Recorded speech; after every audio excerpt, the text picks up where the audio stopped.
Once you win a championship, you have no idea what that feels like. Coach, you've built a monster program. You have tons of pros, college players.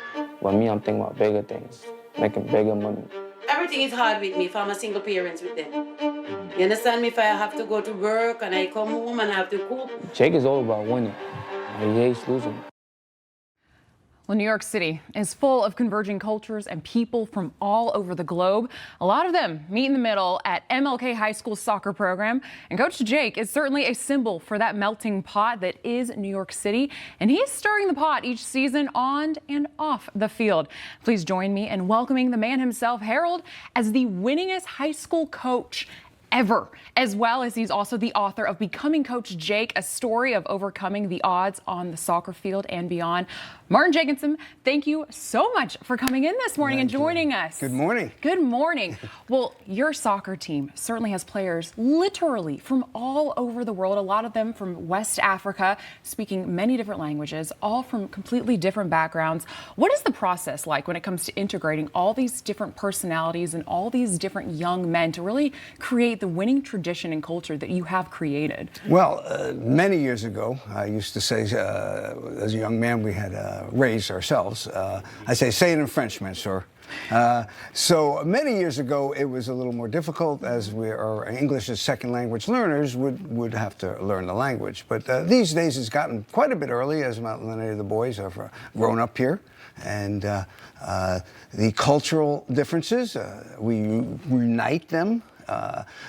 To make one happy family, we call it. King family. Well, you certainly have created quite the family. Now, I'm a former soccer player myself, and I always say, playing soccer and the coaches that I used to have really molded me to become the person that I am today. I believe athletes just have a different mindset than non-athletes. As a coach yourself, what is the mindset and mentality and just lifelong lessons that you're trying to instill in these young men?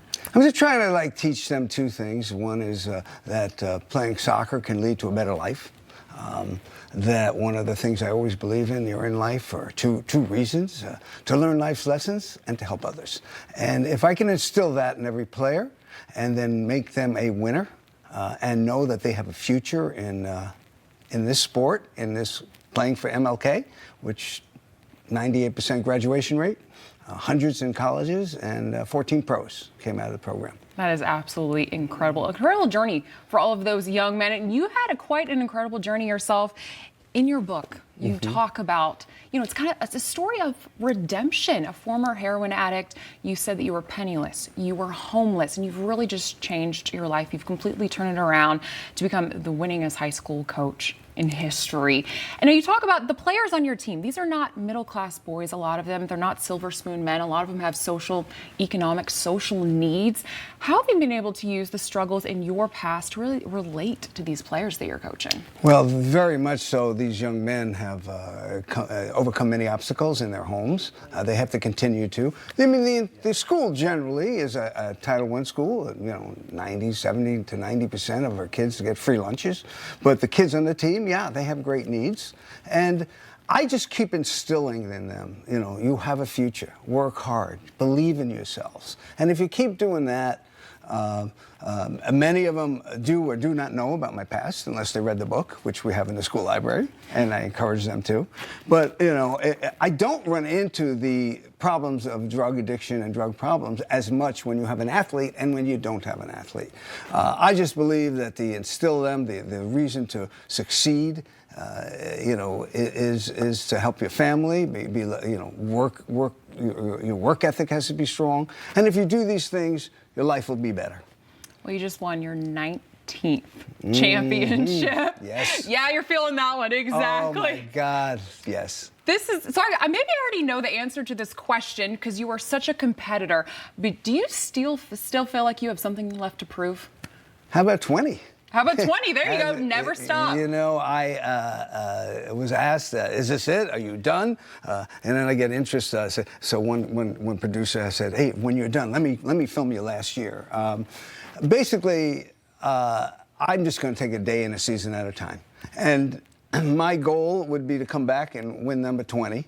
And then go from there. I just know that the pressure to win is tremendous. We finished not only undefeated, we've won our championship convincingly, and then we are ranked 4th in one poll and 10th in the country. That's 25,000 teams out there. So being nationally ranked, finish our goal. We met every goal this year, and my goal is to keep going as much as I can, even though, I'm the oldest, and maybe the winningest, but I am the oldest coach around too. Well, when it comes to your coaching, I want to ask you, you said that one of the keys to your coaching is to coach with love. How do you do that? I basically, believe in hugging. I believe in taking each kid as an individual and giving them everything you can. When a kid comes to me and he's hungry, when a kid comes to me and he needs a place to live, or needs other social dilemmas, let's just say, I'll try to solve all those things. I'm very fortunate to have a great assistant coach in Kamani. I call him Coach Kamani. And Coach Mickey, who's been with me for many years as a goalkeeper coach. So we've molded a team of coaches that have seemed to, benefit these kids tremendously. Coach Jake, thank you so much for coming on this morning. You're a true inspiration, and here is to championship number 20. Thank you. That would be Thanks, fantastic. Wonderful. We have so much more to cover right here on Wake Up America. Keep it right here. We'll be right back.